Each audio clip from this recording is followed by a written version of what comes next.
Hello guys, welcome to this new class. Today topic is about conditional. There are four conditional, but today we're going to talk about conditional type 0 and conditional type first. If they can't find you, they can't rush you. Okay? Yes, I told you before there are four main types of if sentences in English, often called conditional sentences. These sentences are in two halves, so one and the other. The first one is clause, the is part, so that is called the if clause, and the other part, where you can use words such as can, will, may, might, could, and would, is the main clause.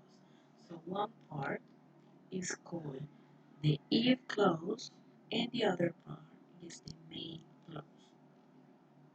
Let's going to talk first about conditional type 0. When do we use it? Situations that are always true. If something happens, for example, if you heat ice, it melts. That is true, that is a fact, that is always going to happen, okay? So when I am late, my father takes me to school. Or if I am late, my father takes me to school. So it doesn't matter if you say when or if, so you can use both and it's the same. She doesn't worry if Jack stays out after school. So note, we can start with if or leave it to the middle, but in this case no comma is used. So we can start with the condition, so the if clause, and or we can have the if in the middle, like in this example. She doesn't worry if Jack stays out after school. But we don't need a comma when the if is in the middle. But if we start with if, then the other sentence have to be preceded by a comma. Okay? If you hit ice, comma, it melts. So let's go to see the structure. The structure is if or when plus the simple present. This is always going to be simple present plus comma plus the other sentence or the main sentence is going to be in simple present too. Okay, so the structure for the zero conditional, simple present and simple present, or we can say simple present plus if plus simple present, and no comma is needed, as I told you before. Okay, let's go to see an example here. If I am late for school, my teacher gets angry. If I oversleep, I miss the bus. If I miss the bus, I am late for school.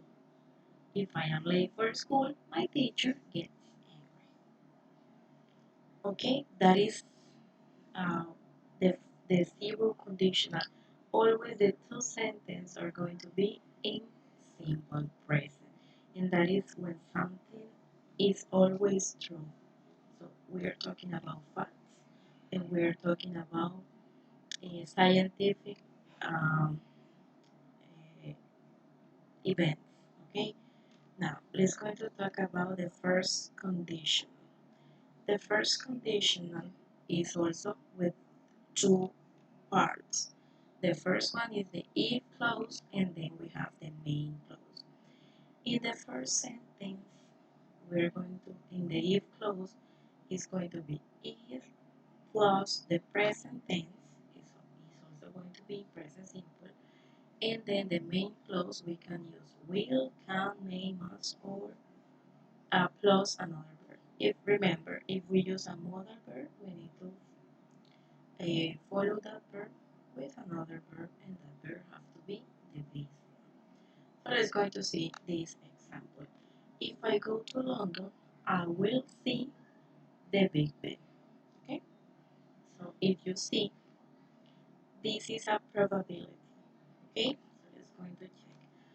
The first conditional is also called the real conditional because it is used for real possible situations. In the conditional one, we often use unless and it's the same to say if not. Okay? Example. We can say unless he hurries up, or we can say if he doesn't hurry up. So you see, we say unless to say like a negative connotation for the condition. Unless he hurry up, or is the same if we say if he doesn't hurry up. So instead of saying unless, we can say if he doesn't. And remember, we need to conjugate this according to the pronoun. In this case, we have doesn't because the pronoun is. Let's go to see more examples. If it rains, we will stay at home. That is a real possible situation. We will arrive late unless he hurries up. Okay, in this sentence, you see that you have the main clause at the beginning and then you have in the second position the if clause, in this case using unless. So it's the same. It doesn't matter if we have the if clause at the beginning or in the second position, but it's always going to mean the same.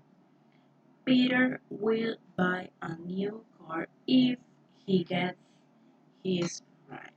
Okay, so you see, or you can say if he gets his prize, he will buy a new car.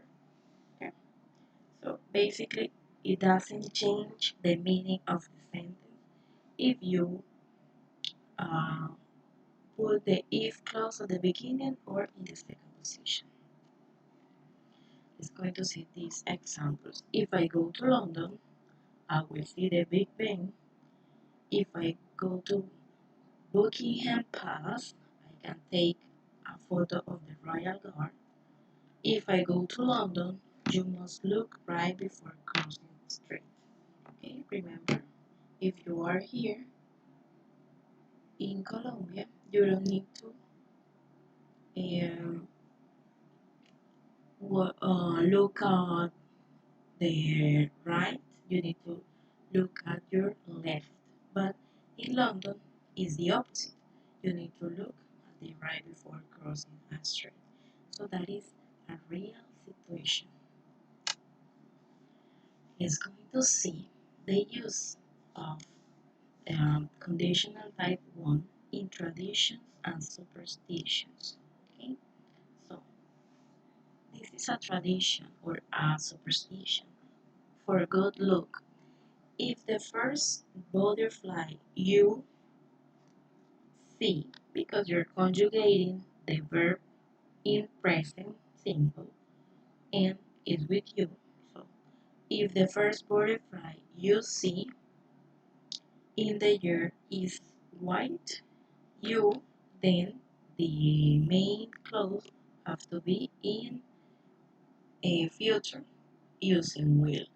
You will have good luck all year. In the second, you say, if you break a mirror, you will have 7 years of bad luck. If a black cat crosses the road before you, you will have bad day. If you walk under a ladder, you will have bad luck for a year. If you throw a coin into a well or fountain and make a wish, the wish will come true. So, those are the traditions and superstitions that we use the conditional type 1 express. Okay, let's go to read this law. This is the Murphy's law. It says that if you change Q, so what is a Q? A Q is when you are, for example, at the supermarket, it's going to say éxito, and you need to pay, but there are many people waiting to pay, so you need to be on the queue. Okay, so the law says if you change queues in a supermarket, what will happen? The queue you were in before will move more quickly. You know what will happen because there's a law of life that says if something bad can happen, it will happen. It's called the Murphy's Law. So, remember sometimes you said, I'm like the luckiest person in this world. Well, that is a law that is called the Murphy's Law. So it took its name from the Captain Edward Murphy, an American airplane engineer from the 1940s. He was investigating why planes crash, and not surprisingly, he got a reputation for always thinking the worst thing that can happen in every situation. Okay? So that is like a law that is real. So now let's going to see those examples that something can be worse according to the Murphy's law. So if you're single and you meet somebody you really like, what will happen? What would be the worst thing? So they won't like. Okay. So if you're single and you meet someone that you like, that person won't like. Okay. If you throw something away, then you will need it later. If you park a long way from where you're going, you'll see a parking space very near. So, for example, you go to a Buena Vista and you park far away because you didn't find any other parking lot.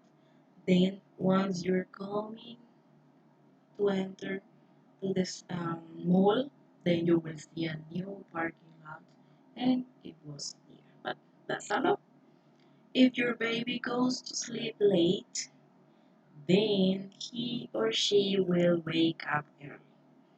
If you're driving somewhere and you're in a hurry, there'll be a lot of traffic.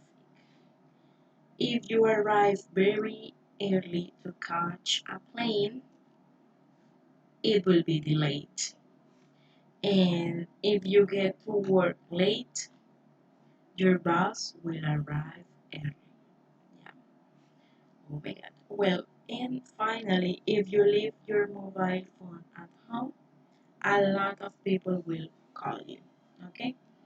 Well, based on this law, the Murphy's law, you have a writing task that is in number 12. You need to complete the situations according to what you think could happen. So, according to the Murphy's law, remember, should be the worst thing. So, thank you so much for these guys, for your time.